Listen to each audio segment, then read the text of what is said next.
저희 남편은 3남매 중 둘째로 태어났어요. 위로는 형, 아래로는 여동생이 있습니다. 10손가락 깨물어 안 아픈 손가락 없다고 하죠. 저는 남편을 만난 뒤로 그 말을 믿지 않게 되었어요. 저희 남편은 시부모님의 안 아픈 손가락입니다. 저희 시부모님의 사랑을 제일 많이 받은 건 장남이었어요. 옛날 분들 장남 귀하게 여기는 거 알지만 저희 시부모님은 더 유난이셨어요. 그리고 동생은 귀여운 고명딸이에요. 장남보다는 덜 사랑하시지만 저희 남편보다는 많이 사랑하시죠. 아마 이런 말씀 드리면 마음으로는 똑같이 사랑하실 거다 생각하실 수도 있어요. 그런데 정말 아니거든요.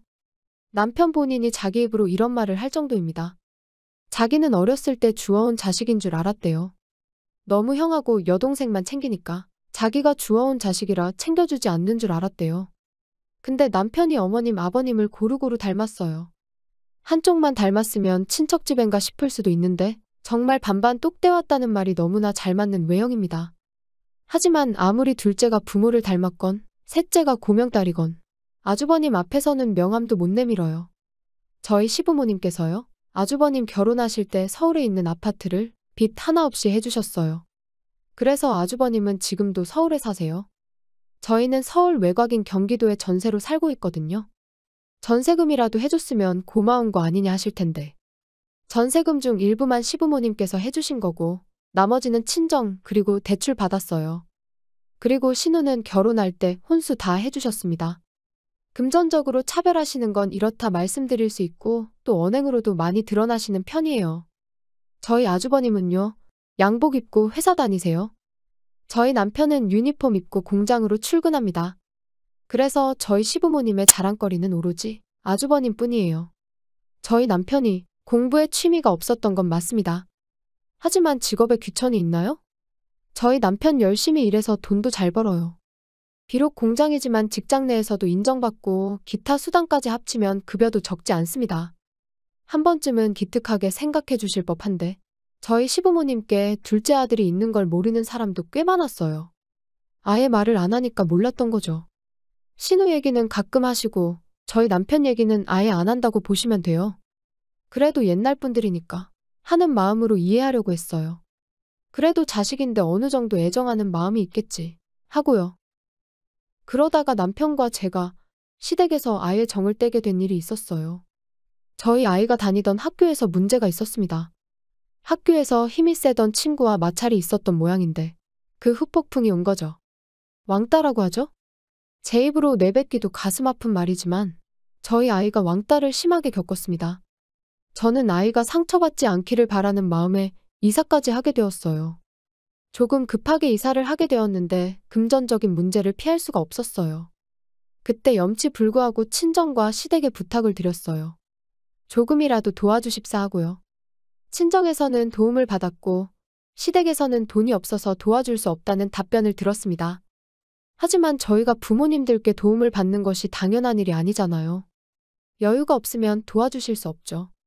그래서 이해하려고 했는데 남편에게는 그게 아니었던 모양이에요. 친정의 도움과 저희의 노력으로 무사히 이사를 마치고 난 후 남편이 술에 취해 대성통곡을 한 날이 있었습니다. 제게 차마 창피해서 하지 못했던 말들을 그제서야 쏟아내더라고요. 시부모님께서 돈이 없는 게 아니라 저희에게 줄 돈이 없으셨다는 것. 현금은 물론이거니와 시부모님 명의의 땅도 있는 재력가시라는 것. 그리고 매달 아주버님 댁에 생활비 겸 용돈도 주고 계시다는 것. 이 말을 하며 자기가 정말 친자식이 맞는지 모르겠다고 하네요. 다른 이유도 아니고 손주가 마음의 상처를 받아서 이사하는데 어떻게 그렇게 매몰차게 거절하실 수 있냐면서요. 저는 남편을 위로하며 우리끼리 잘 살면 된다고 말은 했지만 속으로는 정말 시부모님이 미웠어요. 그렇게 사람이 미워본 적은 처음이에요. 내가 이렇게 못난 사람이었나 싶을 정도로 시부모님이 미웠습니다. 남편은 그 이후로 시댁에 아무것도 바라지 않아요.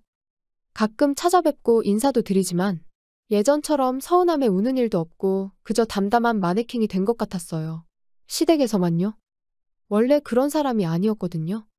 사랑은 덜 받아도 부모님 아끼는 마음이 기특한 남자였어요. 그런데 그 남자는 온데간데 없어졌어요. 하지만 따뜻한 마음은 여전해서 저 없이도 저희 친정에 가는 남자예요. 아무 일도 아닌데 찾아가서 밥 얻어먹고 용돈도 드리고 와요. 저희 아빠랑 놀러 다니기도 하고 저희 엄마 모시고 마트도 다녀온다네요. 그런 남편의 행동에 저희 부모님도 남편을 아들처럼 아껴주고 사랑해주세요. 저는 남편이 시댁 가자는 소리를 일절 안 하니까 시댁 스트레스 자체가 없거든요. 다행인지 불행인지 시부모님도 역시 저희를 찾지 않으십니다. 저에게는 편할지 몰라도 남편을 보면 마음 한구석이 아파요. 이렇게 되기까지 얼마나 많은 상처를 받았을까 해서요. 이렇게 지내기를 언 10년이 흘렀어요. 저희는 친정에서 빌려주신 돈도 다 갚았고 다행히 아이는 새로운 학교에 잘 적응을 했습니다. 그렇게 벌써 고등학생이에요. 그동안 친정부모님과 여행도 많이 다녔고 아프시면 옆에서 챙겨드리고 저희 부모님께서 열심히 공부하는 손주 기특하다며 학원비도 주시고 그렇게 서로서로 도와가며 잘 지냈어요. 시댁의 소식은 간간히 들었지만 그닥 좋은 내용들은 아니었어요. 시아버님의 명의였던 땅이 아주버님의 명의가 되었다는 것 정도일까요? 저희 남편은 그 소식을 들었을 때도 참 담담했어요. 애초에 저희 몫이 아니라는 생각을 하긴 했지만 생각을 한 것과 실제로 그렇게 된 것은 다를 텐데 말이에요. 저는 죽을 때까지 시부모님과 이렇게 지낼 줄 알았어요. 근데 최근에 연락이 너무 와서 곤란할 지경입니다. 10년치 연락을 합친 것보다 최근에 받은 연락이 더 많아요. 아버님이 쓰러지셨다네요. 쓰러지셨다가 다행히 정신은 돌아오셨는데 몸에 마비가 온 거예요. 그래서 혼자서는 일상생활도 불가능할 정도라고 하십니다. 그 소식을 전하며 연락이 시작되었죠. 넌 아버지가 쓰러지셨는데 걱정도 안 되냐? 네가 자식이야? 형이 있는데 무슨 걱정이겠어. 아버지도 형만 옆에 있으면 된다고 안 하셔. 아버지가 너더러 와서 수발 들으란다. 그동안 안 한 자식 노릇 지금이라도 해라. 자식 노릇? 부모 노릇도 안 하신 분이 왜 자식 노릇을 찾으셔? 너는 자식 아니냐? 형만 자식이었잖아. 형이 부모님 사랑이건 재산이건 다 받았잖아. 자식 노릇은 그런 사람이 하는 거지. 나는 부모님한테 그런 거 받아본 기억이 없어. 난 장인어른 장모님께 받았지. 그래서 우리 장인어른 장모님 챙기기도 바빠. 그러니까 부모님은 형이 챙겨. 그리고 앞으로는 이런 일로 연락하지 마. 내가 저런 걸 낳고 미역국을 먹었네. 자식 새끼 키워봤자 하나도 소용없구나. 저런 불효자가 내 뱃속에서 나왔다고? 애미 예비가 죽어야 후회하지. 그때 가서 후회하지 마라. 저는 엄마 아빠의 자식인 게 후회스러워요. 그래서 자식 안 하려고요. 이제 저 찾지 마세요. 단호한 남편의 심정이 어떨지 제가 감히 예상이나 할 수 있을까요? 단호하게 거절을 했지만 그 뒤로도 연락은 몇 번 더 왔어요. 매일같이 전화해서 난리치던 아주버님과 형님. 두 분은 우리가 똑같은 자식이라고 말씀하셨지만 아마 아버님의 땅을 받을 땐 자기만 자식이라고 생각했을 거예요. 그리고 그동안 받은 돈으로 간병인 불러들이면 되잖아요. 돈 쓰는 게 싫으면 본인들이 하면 되고요. 왜 하필 저희예요?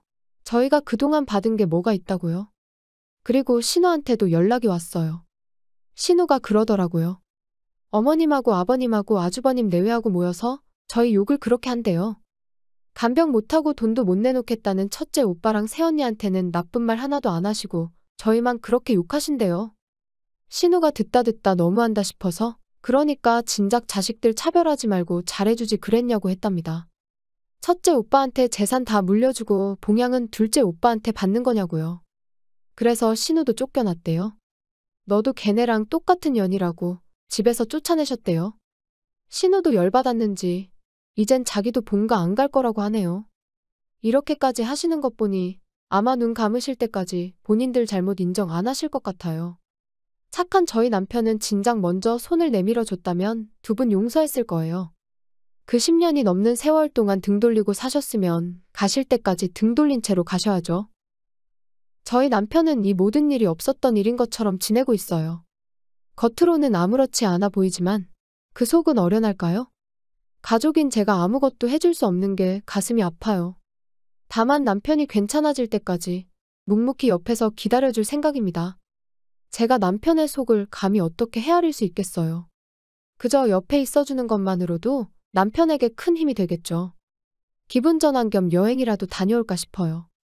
아들이 이제는 부모보다 친구를 더 좋아할 나이긴 하지만 남편 닮아서 못 이기는 척 따라 나설 착한 아들이거든요. 여행지에서 모든 근심 아픔 다 내려놓고 기분 좋게 다시 시작하고 싶어요. 남편이 아픔에서 벗어날 그날을 기도하며 글 마칩니다. 읽어주셔서 감사합니다.